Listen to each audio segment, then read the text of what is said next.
मानुष हो तो वहीं रस खानी, बसो ब्रज गोकुल गाँव के ग्वारन। जो पशु हो तो कहाँ बस मेरो, चरो नित नंद की धेनु मझारन। पाहन हो तो वहीं गिरी को, जो धर कर छत्र पुरंदर धारन। जो खग हो तो बसेरो करो, मिले कालिंदी कूली कदम्ब की डारन। सभी बच्चों को प्यार भरा आशीर्वाद।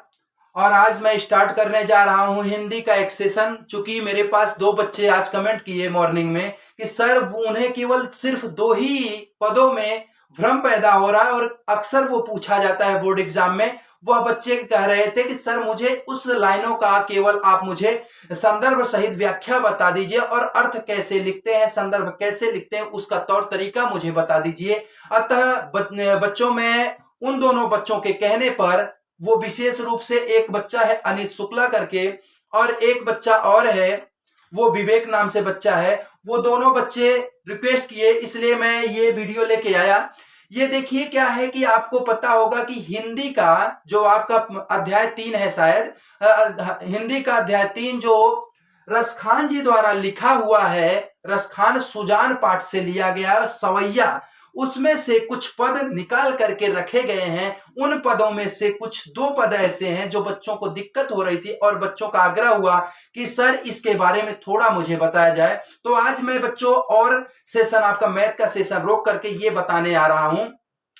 आप इसको सुने और यदि आपको अच्छा लगे तो लाइक कीजिए, शेयर कीजिए और यदि आप अभी तक सब्सक्राइब नहीं किए हैं तो अपने channel Neeraj with math GS को सब्सक्राइब कीजिए और ज्यादा से ज्यादा लोगों में इसको शेयर कीजिए। देखिए बच्चों क्या है कि हिंदी का पाठ है और अध्याय 3 है सवैया, जो रसखान जी द्वारा लिखा गया है। और इसका शीर्ष जो पहला पद का स्टार्ट है वो क्या है, मानुष हो तो वहीं रस खान, बसो ब्रज गोकुल गांव की ग्वारन। जो पशु हो तो बसेर करो नि, जो पशु हो तो बसो कहाँ बस मेरो, जो पशु हो तो कहाँ बस मेरो, चरो नित नंद की धेनु मझारन। पाहन हो तो वहीं गिर को, जो कर धरो कर छत्र पुरंदर धारन। जो खग हो तो कहाँ बस मेरो, मिल कालिंद कूल। जो खग हो तो बसेर करो, जो खग हो तो बसेर करो, मिल कालिंद कूल कदम्ब की डारन। अर्थात बच्चों इस लाइन का मतलब ये है, पहले हम आपको संदर्भ बता देते हैं फिर इसका अर्थ बताते हैं। संदर्भ कैसे लिखते हैं, देखिए एक बार आप स्क्रीनशॉट ले सकते हैं, मैं संदर्भ आपके लिए लिख दिया हूं, आप ले लें। जैसे किसी भी चीज का अगर आपको संदर्भ लिखना हो, यही नहीं कि यही लिखना है, केवल बदलाव कहां करने हैं बस वो, और लगभग सब चीजें वही रहती हैं। जैसे आप देखिए शिक्षक को आप जितना चाहें उतना अपनी लिखा, चूंकि वहां आप उपस्थित नहीं होंगे, आपको देख करके, आपकी भाव भंगिमा को देख करके शिक्षक तो वहां आकर्षित नहीं होगा। वहां आपकी लिखावट ही आपका पहचान है, आपकी जो राइटिंग है, जो आपका लिखने का तौर तरीका है, वही शिक्षक को आपकी ओर खींचने का कार्य करेगा। अतः बच्चों आपको क्या करना है, अपनी लिखावट में इतनी विशेषता डाल देनी है कि शिक्षक पढ़ने पे विवश हो जाए और जब जो पढ़ता है वह कुछ देके जाता है। बच्चों अगर वह पढ़ेगा, उसके अंदर कुछ भाव उत्पन्न होगा तो वह आपको, जहां मुझे लगता है कि जहां उसको देने चाहिए 5 नंबर, वो निश्चित 7 नंबर देके जाएगा। तो देखिए बच्चों, आपको अपने वाणी से वहां तो आप आकर्षित नहीं कर सकते, अतः अपनी लिखावट से ही उस शिक्षक को अपनी ओर खींचिए और शिक्षक को विवश कर दीजिए नंबर देने पर। उसको इतना एहसास दिलाइए, इतना अच्छा आप लिखिए कि शिक्षक को लगे कि ये जो सामने वाला बच्चे की मैं कॉपी चेक कर रहा हूं, यह बच्चा होनहार है, कल भविष्य का यह कर्णधार बनेगा, भविष्य के लिए एक विशेष स्तंभ का काम करेगा। अतः इसको अच्छे नंबर से आगे करा जाए और यह भविष्य में आगे देश के कार्य और काम आवे। तो देखिए बच्चों, यहां से स्टार्ट करते हैं। संदर्भ, सबसे पहले हम क्या लिखते हैं, संदर्भ लिखते हैं। देखिए आपकी लिखावट में थोड़ी खूबसूरती तो होनी ही चाहिए, और खूबसूरती नहीं रहेगी तो देखिए कोई उस पर विशेष ध्यान नहीं देंगे। देखिए किसी भी लाइन का अगर आपको संदर्भ लिखना है तो कैसे लिखते हैं जैसे यहां मैं लिख दिया हूं, सुललित, सार गर्भित, मनोहारिणी, रस प्रदायिनी, कमनीय पंक्तियां, कमनीय पंक्तियां हमारी पाठ्य पुस्तक हिंदी के हिंदी के काव्य खंड से, हिंदी के काव्य खंड, जैसे जो अब यहां देखिए बदलाव आपको कहां करना है, यहां आपको बदलाव करना है। यहां तक तो आप सेम लिखेंगे, सारे जगहों पे सेम लिखेंगे, जैसे सुललित सारगर्भित मनोहारिणी रस प्रदायिनी कमनीय रस युक्त पंक्तियां हमारी पाठ्य पुस्तक। अब बदलना कहां है बेटा, आपको पाठ्य पुस्तक के बाद ये देखिए यहां से आपको क्या करना है, बदलना है। हिंदी के काव्य खंड, हिंदी के काव्य खंड जो है, अब यहां हिंदी का काव्य खंड होगा या अन्य किसी संस्कृत में लिख रहे हैं या किसी में लिख रहे हैं तो वहां ये बदलना होगा। हिंदी का है तो हिंदी के काव्य खंड में, और यही लिखेंगे तो काव्य खंड रहेगा ही रहेगा। फिर में संकलित, काव्य खंड में संकलित सवैया क्या है, यहां पे देखें बच्चों तो सवैया किस पाठ से ये उद्धृत किया गया है, किस पाठ से लिया गया है, सवैया शीर्षक से, सवैया नामक, यहां लिख दीजिएगा सवैया नामक, यहां क्या लिखिए, सवैया नामक शीर्षक से, यहां लिखिए और ऐचन करके, सवैया नामक शीर्षक से संकलित है, जिसके रचयिता, जिसके रचयिता, अब देखिए रचयिता का नाम भी बदलना होगा बच्चों। अगर यहाँ सवैया नहीं रहे, यहाँ गीतावली रहे, कवितावली रहे, रामायण रहे, कुछ और रहे तो तब रचयिता का नाम भी बदलना होगा, कवि और का नाम बदलना होगा। तो यहाँ लिखिए रचयिता कवि श्रेष्ठ कृष्ण भक्ति से ओतप्रोत, चूंकि ये कृष्ण भक्ति शाखा के कवि हैं इसलिए कृष्ण भक्ति लिखेंगे। अगर तुलसीदास होते तो राम भक्ति से ओतप्रोत, चूंकि वह राम भक्ति में बहुत विभोर हुआ करते थे, राम भक्ति से जुड़े हुए थे, तो राम भक्ति लिखना बच्चों। और आगे लिखेंगे कविवर रसखान जी है, क्या लिखेंगे बच्चों, कविवर रसखान जी है। और अब लिखेंगे हम, आपका संदर्भ कंप्लीट हुआ तो अब लिखेंगे प्रसंग। अब प्रसंग क्या होता है बच्चों, देखिए प्रसंग का मैं तौर तरीका आपको बता दूं। प्रसंग का आशय होता है जो ऊपर लाइन में लिखा, जैसे ये लिखा है ना, मानुष हो तो वहीं रस खान बसो ब्रज गोकुल गांव के ग्वारन, अर्थात यहाँ पे क्या कह रहे हैं कि अगर वो कह रहे हैं कि हे प्रभु, हे करुणा निधान, हे सिंधु के सागर, यदि मैं अगले जन्म में मनुष्य बनूं तो मैं क्या करूं, मैं पशु बनूं तो मैं क्या करूं, मैं पक्षी बनूं तो क्या करूं, अगर मान लीजिए मैं पत्थर भी बनूं तो मैं क्या करूं और कहां का बनूं, इसकी वो अपने पूर्व जन्म की जिज्ञासा को प्रकट कर रहे हैं और भगवान से प्रेयर कर रहे हैं, भगवान से प्रार्थना कर रहे हैं, हे प्रभु मुझे ये बनाना। और बनाने के लिए अब आगे वाली लाइन में वो कहेंगे, जहां मैं व्याख्या करूंगा वहां बताऊंगा क्या लिखना है। तो वहां क्या कर रहे हैं, कवि पुनर्जन्म के बारे में कल्पना करके अपने अगले जीवन, मतलब जो आने वाला जीवन है, उस जीवन काल को क्या कर रहा है, कैसे बिताना चाहता है उसका वर्णन कर रहा है, कैसे बिताना चाहते हैं उसका क्या कर रहे हैं, वर्णन कर रहे हैं, अर्थात उसको कह सकते हैं कैसे बिताना चाहते हैं उसकी एक कल्पना कर रहे हैं, कपोल कल्पना कर रहे हैं, उसके बारे में वो बताना चाह रहे हैं। तो देखिए बच्चों यहां अब आता हूं, यहां तक जब लिख लेते हैं तो आपका अब आएगा व्याख्या। क्या आएगा बच्चों, अब आएगा व्याख्या। अब देखिए व्याख्या अब किसकी लिखेंगे, जो लाइनें उसमें दी रहती हैं। जैसे लिखा है, मानुष हो तो वही रस खान, मानुष हो तो वही रस खान बसो ब्रज गोकुल गांव के ग्वारन, अर्थात वो रसखान जी कह रहे हैं, हे प्रभु, हे करुणा निधान, हे सिंधु के सागर, ए परमपिता परमेश्वर, यदि मैं अगले जन्म में मानुष बनूं, मनुष्य बनूं तो मुझे आप ऐसा बनाइएगा, ऐसे जगह बनाइए, मानुष हो तो वहीं रसखान, मतलब मानुष मनुष्य अगर बनाइएगा तो मैं मुझे कहां का मनुष्य बनाइएगा, बसों ब्रज गोकुल गांव के ग्वारन, मुझे इन ग्वालों के बीच में कहीं रखना जिससे मैं इस ग्वालों के बीच रहूं, अर्थात आपकी स्मृतियों के मध्य ही रहूं, आपसे दूर न हूं। क्योंकि वो कहां के थे, ब्रजगांव में पैदा हुए थे, इसलिए हमें कहां रखना प्रभु, इस ब्रजगांव में ही रखना, इन ग्वालों के मध्य ही रखना। अगर मैं मनुष्य बनूं तो मुझे इन ग्वालों के मध्य रहने का अवसर प्रदान कीजिएगा, हे करुणा निधान, हे सिंधु के सागर परमात्मा।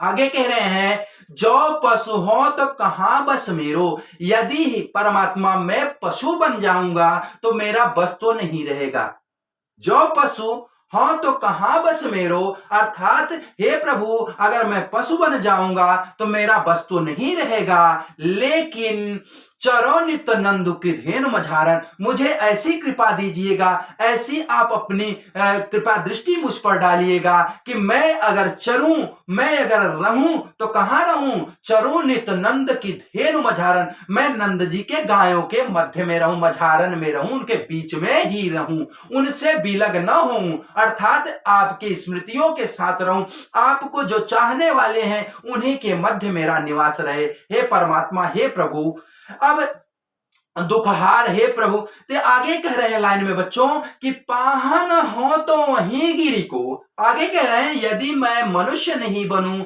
यदि मैं पशु नहीं बनूं, यदि मैं पाहन हो जाऊं अर्थात पत्थर हो जाऊं, तो पाहन हो तो वहीं गिरी को। मैं अगर पाहन बनूं परमात्मा तो उस गिर का बनूं, उस पर्वत का बनूं जिसको जो धार्यो, जो आपने धारण किया था।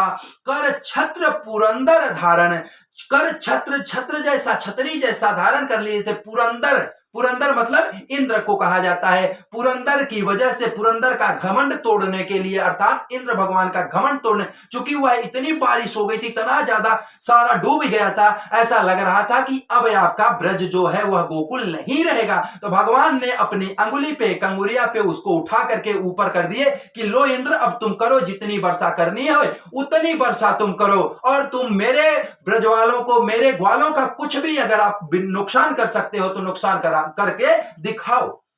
अर्थात कहने का ऐसे ये है, इस लाइनों से ये सिद्ध हो रहा है कि रसखान जी इतना भाव विभोर हो गए हैं कि वह कह रहे हैं कि स्वयं परमात्मा अपने भक्तों के लिए किसी न किसी रूप में आते हैं और उनकी रक्षा करते हैं। यहां इस लाइन का आशय है बच्चों, पाहन हो तो वहीं गिर को, अगर मैं पत्थर बनूं, हे परमात्मा, हे करुणा निधान, हे सिंधु के सागर, भव से पार करने वाले परमात्मा, यदि मैं पाहन बनूं, मैं पत्थर भी बनूं, तो मैं उसी गिरी का बनूं, उसी पर्वत का बनूं जिस पर्वत को आपने अपनी अंगुली, कनिष्ठिका अंगुली पे उठाया था।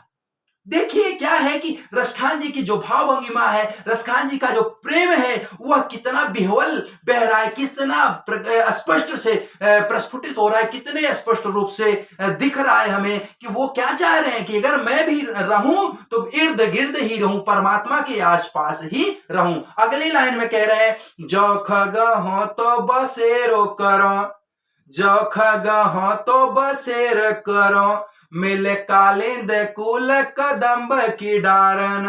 क्या कह रहे हैं बच्चों? जो खग हो तो बसेर करो, अगर हे परमात्मा, हे सिंधु के सागर, अगर मुझे आप चिड़िया बनाना अर्थात पक्षी बनाना, खग माने पक्षी, खग अगर बनाना, पक्षी बनाना, तो मुझे पे इतनी कृपा जरूर बरसाना कि मैं घूम फिर करके कहां रहूं? कालिंदी कूल, कालिंदी मतलब जमुना जी, कूल माने किनारे, कालिंदी कूल कदम्ब की डारनी, जो वहां के कदम्ब हैं, जमुना जी के किनारे कदम की डाली पड़ी थी, डालियां हैं, जो पेड़ हैं, कदम की डालियों पर हम क्या करें? वहां पर निवास करें।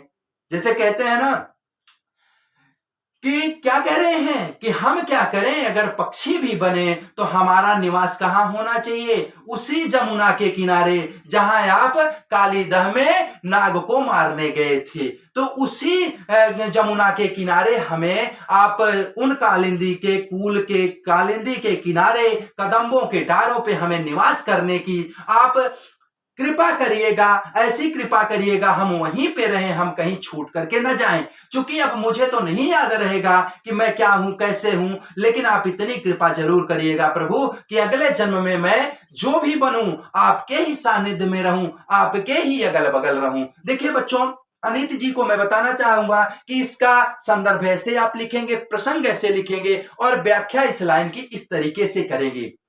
देखिए आपके शिक्षक भी आपको बहुत बेहतरीन पढ़ाए होंगे।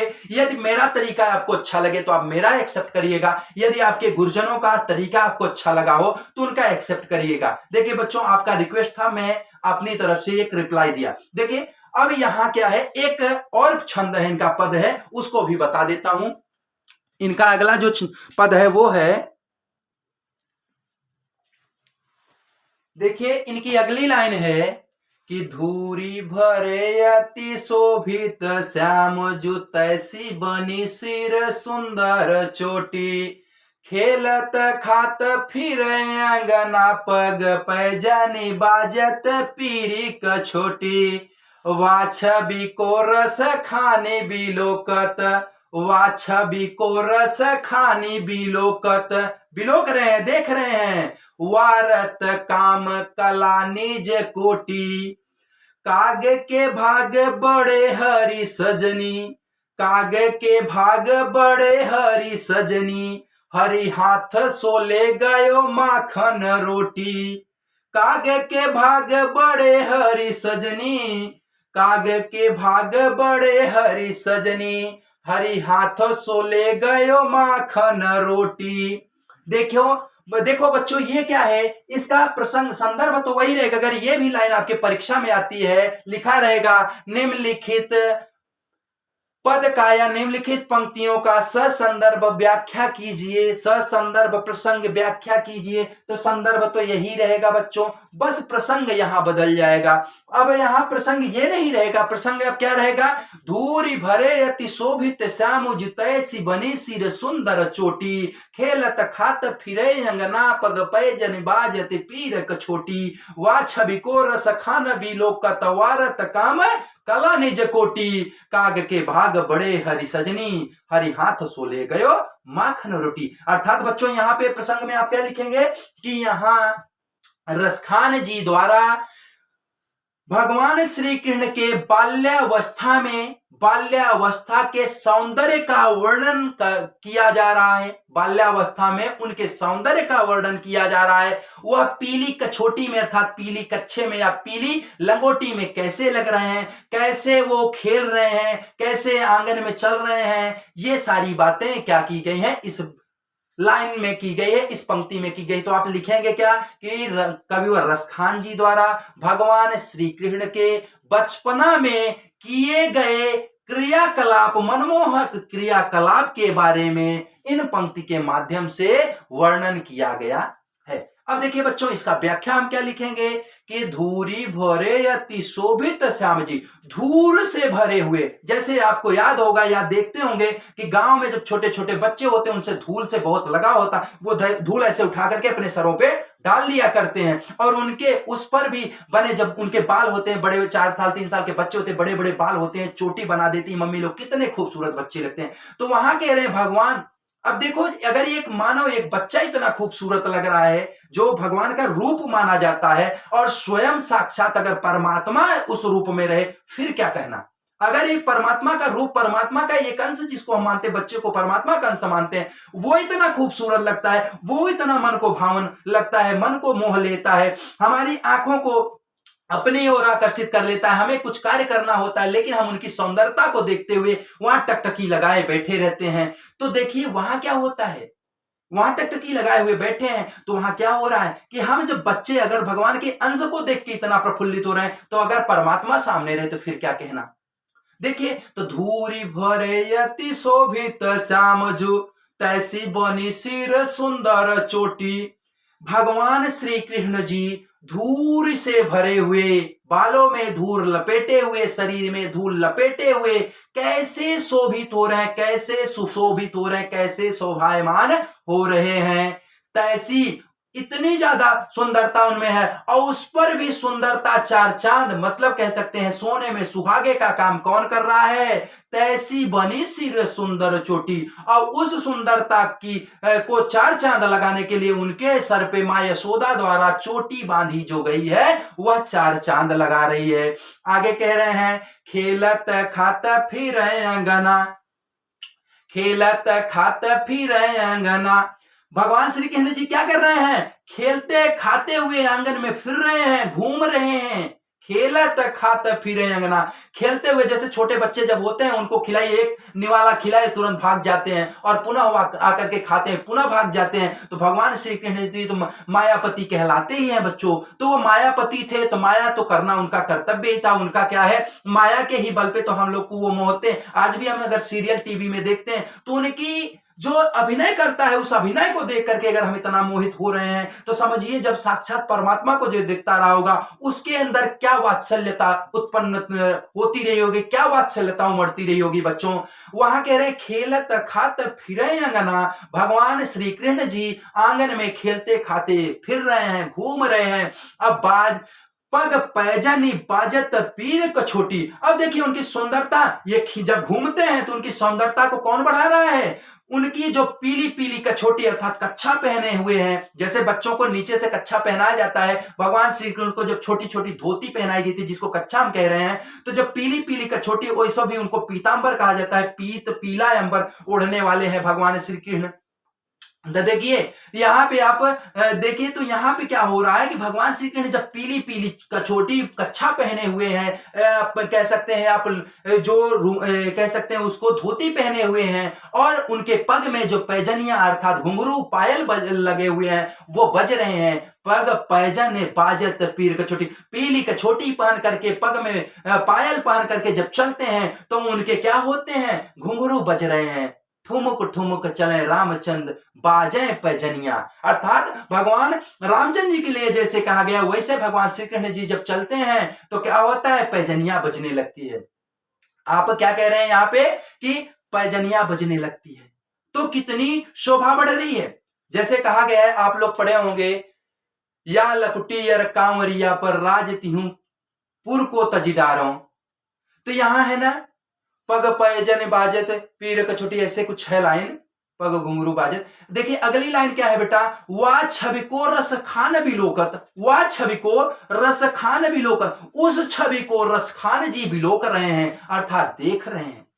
रसखान जी क्या कह रहे हैं? वाह छवि को रसखान विलोकन, अर्थात रसखान जी, देखिए रसखान जी हो या रहीम जी हो, वो अपने कविता में अपने नाम को पिरो दिए हैं। तो यहां कहने का क्या है? वाह छवि को रसखान विलोकन, जब भगवान रसखान जी उसको विलोकते हैं तो वारत काम कला निज कोटि, वारत वारत माने न्यौछावर कर देते हैं, काम कला निज कोटि, काम माने कामदेव, कला अपनी कलाओं का निज कोटि करोड़ों करोड़ों कलाओं का उन पर क्या कर देते हैं? वार देते हैं। उनकी शोभा को, उनकी सुंदरता को देख करके, उनकी मनमोहक छवि को देख करके कामदेव जी लजा जाते हैं और अपने छवि को, अपने कोटि कोटि करोड़ों करोड़ों कलाओं को भगवान श्री कृष्ण पर वारने को तैयार हो जाते हैं। कहते हैं परमात्मा आप मायापति है, आप परमात्मा है, आप तो सकल सृष्टि के सृष्टि करता है, आपकी जो माया है वह अपार है, हम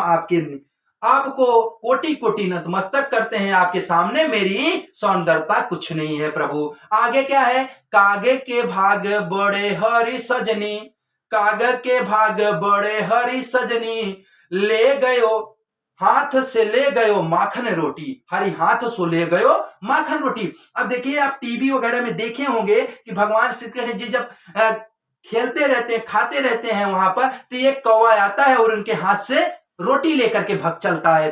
तो काग के भाग बड़े सजनी, कह रहे हैं उस कौवे के भाग्य बहुत बड़े हैं। अपनी सखी से कह रहे हैं, अपनी सैया से कह रहे हैं कि हे सजनी, हे सखी, हे प्रियतमा, हे प्रिय, उस कौवे के भाग्य देखिए, उस कौवे के भाग्य देखिए, उस कौवे के भाग्य पे मतलब हमें लगता है कि उस कौवे के कितने बड़े भाग्य हैं। काग के भाग बड़े हरि सजनी, काग के भाग बड़े सजनी, हरि हाथ सो ले गए और माखन रोटी। वह क्या कर रहा है? हरि हाथ से, हरि माने परमात्मा, हाथ उनके करों के माध्यम से, उनके हाथों से ले गए माखन रोटी, वह माखन रोटी ले गया। माखन रोटी की महानता नहीं है बच्चों, महानता उस हाथ का है, उस मुंह का है, जिनके हाथों से और जिनके मुंह से निकला हुआ निवाला है, जिनके मुंह से काटा हुआ निवाला वह कौवा लेके जाता है। तो काग के भाग बड़े सजनी, वह कह रहे हैं कि वह कौवा कितना भाग्यशाली है जो परमात्मा का उसको क्या मिल रहा है? प्रसाद। जैसे हम लोग देखते हैं